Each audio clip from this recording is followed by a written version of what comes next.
Kembali lagi bersama saya Mas Radek di channel kesayangan kita, Si Bayak.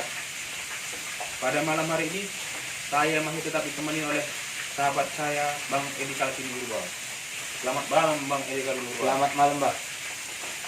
Jadi Bang Kalvin, bagaimana keadaan Anda? Sudah lama tidak kita mengupload video-video di channel kesayangan kita Si Bayak ini. Tapi tunggu dulu Bang Kalvin.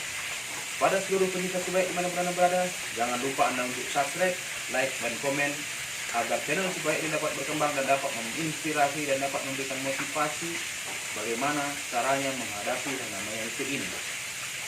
Jadi Bang Kalvin, apa kira-kira yang harus kita bahas pada malam hari ini? Ini, Mbak, yang lagi banyak diperbincangkan di dunia YouTube atau di media sosial ini, Mbak, tentang sate gagak, Mbak. Gagak hitam, Mbak. Sate gagak hitam ya. Iya, Mbak. Berarti ini cerita-cerita zaman lampau yang viral berusaha diangkat Diangkat kembali, Mbak, ya. diangkat kembali ya.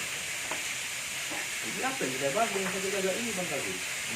Menurut Mbak, apakah memang kita membakar sate gagak hitam ini, Mbak, Ya. dapat memanggil makhluk-makhluk yang kasat mata ini, Mbak? Makhluk-makhluk ini, Mbak. Iya. Jangankan sate gagak Bang Kalvin, kita bakar ayam aja makhluk gaib itu tidak datang. Iya, Mbak. Memang datang, Pak. Jadi menurut Mbak, bila mana gagak hitam ini dibakar, Pak, sebenarnya makhluk apa yang datang, Mbak? Ya, kalau kita bilang makhluk ini Bang Kalvin, cenderung di mana kita membakar sate gagak ini. Dan apa tujuan kita membakar sate gagak ini? Jadi bisa saja yang datang menurut pemikiran dan tempatnya, Mbak. Ya. Tapi kira-kira kan Menurut kurang menarik sih sebenarnya Bang Kalvin kalau kita hanya membahas sate gagak dibakar apa yang datang kan gitu. Iya, Mbak. Setahu saya kalau cerita saya yang kanak-kanak dulu ketika saya berjumpa dengan orang-orang pintar yang memiliki pengetahuan lebih daripada manusia ini kan gitu. Sate gagak ini kebanyakan digunakan adalah untuk berjualan di dimensi dunia untuk memanggil gaib-gaib yang dapat memberikan uang secara spontan kepada manusia. Kepada Jadi yang menjual sate gagak tersebut. Jadi sebenarnya sate gagak itu dibakar, Mbak. Jadi sate tadi dijual. Jadi kita diberi imbalan seperti uang gaib, Mbak. Ya.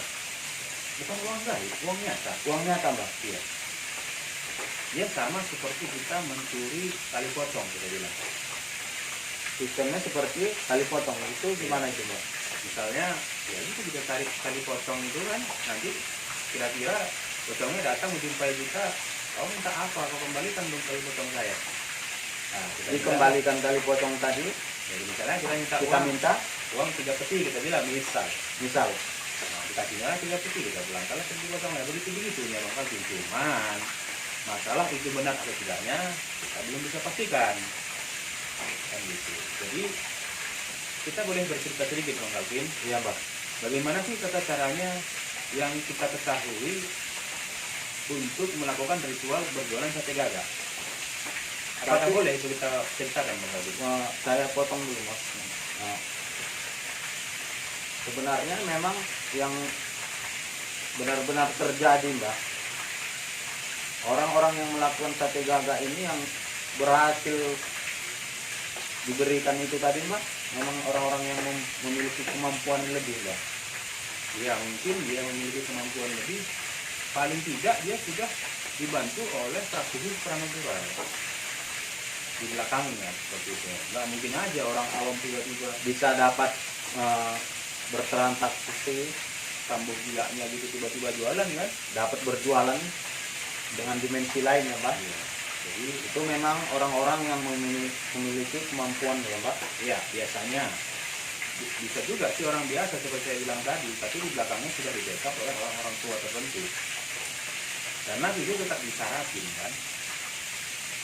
Jadi masalah itu mitos atau fakta, kita bercerita aja apa sih yang kita ketahui dengan tata cara untuk melakukan ritual menjual sate gagak. Salah nggak kira-kira? Jadi kalau menurut Mbah, Itu bisa jadi memang benar bisa terjadi ya Mbak. Bisa aja terjadi, bisa juga enggak, gitu loh. Karena belum ada yang nyata kita ketahui itu memang bisa terjadi. Gitu. Ada yang Kemungkinan terjadinya bisa jadi Mbak ya. bisa jadi. Apa sih nggak bisa apabila yang Maha Kuasa tidak menghendaki? Nah, kembali kepada yang Maha Kuasa sebenarnya gitu. Jadi sate gagak itu kita bakar Mas. Datanglah sosok atau makhluk yang biasanya itu yang datang apa Mbak? Iya ya, seperti buto ijo sebenarnya. Iya Bang, betul ya. Seperti buto ijo biasanya. Tapi kan kita sudah dari awal mengatakan tergantung siapa yang ada di tempat itu. Karena penjualan sate gagak itu pun kan nggak mungkin di depan rumah kita jual sate gagak itu kan. Ya, biasanya itu dilakukan di hutan-hutan Bang. Di hutan-hutan, tepatnya di hutan itu yang ada persimpangan. Biasanya di simpang-simpang 4 di perkebunan sawit sana. Itu pun ketika kita menjualnya itu hanya memakai kolor aja Bang Kalvin. Kita yang menjual hanya memakai kolor aja Ya, dan ketika kita bilang sate gitu kan, kita bakar gini kita pun nggak boleh melihat, nggak boleh menengok seperti ini. Misalnya kita bakar sate seperti ini, sate ketika Jadi kita pada bilang, saat pembakaran sate gagak tadi mah kita harus tutup mata. enggak, kita hanya tunggu aja, fokus aja untuk mengipasinya agar asapnya banyak, aromanya menyebar kemana-mana gitu loh. Jadi menurut Mbah mereka berkomunikasi secara Misalnya, karena yang datang itu biasanya adalah jin-jin yang sudah memiliki kekuatan yang luar biasa. Kalau jin-jin kecil sudah pasti tidak mau datang karena itu sudah disarati. memang sate gagak ini untuk memang khusus Untuk Untuk memanggil jin tertentu. yang tertentu ya Pak. Iya. Enggak, kalau jin-jin biasa mungkin ini yang baunya aja pun nggak kedenger kan. Lemah kali katanya kan gitu kan. Oh, jadi maka itu yang dibakar itu sate gagak hitam Pak. Iya, sate gagak. Jadi jin yang datang memang jin tertentu ya Pak. Jin tertentu. Oh. Jadi kita pun berjualannya itu harus di tengah hutan atau perkebunan sawit yang sudah tidak sering dijalani masyarakat, khususnya yang paling tepat itu di persimpangan 4 ya. Carilah di mana. Jadi kita bakar gini sate kita bilang dia nanti bilang seperti ini. Berarti misalnya berapa tusuk ya kayak dari kasih gana 300 tusuk katanya. Pasti tidak kan karena kita kan terbatas jualannya 3 tusuk. Berapa duit? Dia bilang 50 juta misal. Kasihnya duit itu ketika kita terima duit itu Bang Calvin kan dia makan satu itu. Kita harus lari sekentang-kentangnya sebenarnya. Lari sekentang-kentangnya, lari secepat-cepatnya. Setelah menerima Uang itu. uang itu Mbak. Iya. Harus langsung lari Mbak. Iya, karena dia lagi makan gini, disitulah kesempatan kita lari. Kita lari. Iya. Karena selesai dia makan, pasti kita dikejarnya. Bisa-bisa itu terbunuhnya kok dapat. Itulah resikonya. Jadi yang halal-halal aja lah kalau bisa. Jangan berpikir yang hidup inilah kesungguhan kek atau ikut apa namanya jual sate gagak kek, jual sate kodok kek. Karena Berarti ada resikonya. pesan yang untuk yang mencoba melakukan itu apa Mbak? Iya, kalau lah masih bisa yang namanya jualan sate gagak ini gagaknya saja sudah mahal. Ya, Iya, mahal kalau Mbak. berhasil. Kalau enggak, udah berabe. Gagaknya jutaan Mbak. Jadi bekerjalah itu yang benar, bekerjalah. Minta petunjuk pada yang Maha Kuasa, minta diberkati pekerjaan kita itu atau usaha itu supaya dapat berkembang, menghasilkan uang. Sedikit disyukuri, banyak dinikmati. Boleh Bang Gaji? Berarti teman-teman Cibaya, Anda jangan mencoba seperti yang Mbah Rade katakan, itu dapat memakan diri sendiri, sendiri Mbak ya. dapat mengorbankan diri sendiri. Karena seperti saya bilang tadi, Jangan mencoba-coba. setelah dia kasih duit kepada dia, kita harus lari cepat-cepatnya. Setelah kita diberi uang tadi, kita harus langsung lari ya Pak. Iya, karena begitu dia selesai makan sate Sate tadi. dia akan mengejar kita. Gitu. Ya kalau dia datang, kalau enggak, sudah berapa duit yang kita bakar yang bisa dilihat saja. Bagus kita belanjakan untuk makanan istri atau mengakhiri pasar kita. Jadi pemirsa Cibaya dimanapun Anda berada, banyak-banyaklah berdoa untuk mempertemukan memperbaiki iman kita, mendekatkan diri kita kepada Allah Subhanahu wa taala atau Tuhan yang Maha Kuasa, Tuhan yang Maha Esa, agar kita tetap diberikan lindungan, pengetahuan yang baik, agar kita tidak terjerumus ke pengetahuan-pengetahuan yang tidak baik yang berkembang di masyarakat sekitar kita. Lindungi keluarga kita, jangan lupa kita berdoa, jangan lupa kita apabila melihat orang yang lagi susah, kita doakan aja, tidak perlu kita berkuar-kuar atau bagaimana, itu kita berdoa dalam hati, ya Allah, ya Tuhanku, berikanlah kepada dia kemudahan, berikanlah kepada dia rezeki, udah gitu aja. Jadi ya lakukan aja, bekerja aja lah, jangan berpikir yang mudah-mudah, pesugihan, sate gagak, sate kodok, aduh, berhasilnya enggak, uang lo yang diambil dukunnya, iya Mbak, gitu loh. Jadi saya rasa seluruh penyita Sebaya dimanapun Anda berada dan siapa saja yang melihat channel YouTube kita ini, Anda pasti orang pintar, berpikirlah secara logika.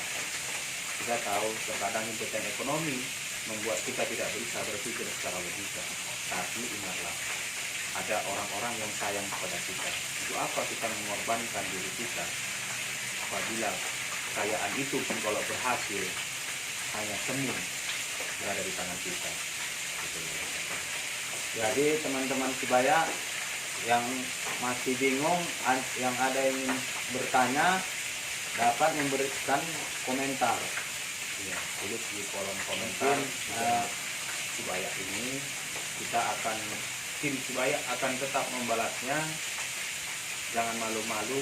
Ingin bertanya ya Mbak, akan kita jaga. Gitu. Jadi apalagi kira-kira yang kamu jelaskan lagi? saya rasa untuk tentang sate gagak ikan ini, menurut saya informasi yang dari Mbak Rade sudah cukup, tidak perlu dalam kita menguak ini. Yang penting intinya kita sudah tahu bahwasanya itu bisa dapat membahayakan kita dan melanggar norma agama. Ya, sangat dilarang agama. Ya. Jadi pemirsa Sebaya dimanapun Anda dan siapa saja yang melihat kanal YouTube kita ini, bantu 1000 like, maka kita akan melakukan penarikan benda pusaka secara live. Pusakanya bukan yang kecil-kecil, yang pendek-pendek, kita akan tarik ini segini panjangnya. Di mana aja Anda yang menentukan. Jadi saya rasa hanya begini aja lah sekedar informasi yang bisa kita bagi kepada seluruh penonton setia Sebaya dimanapun Anda berada. Salam dari saya, Mas Radek. Saya Edi Kalvin, berjua-jua.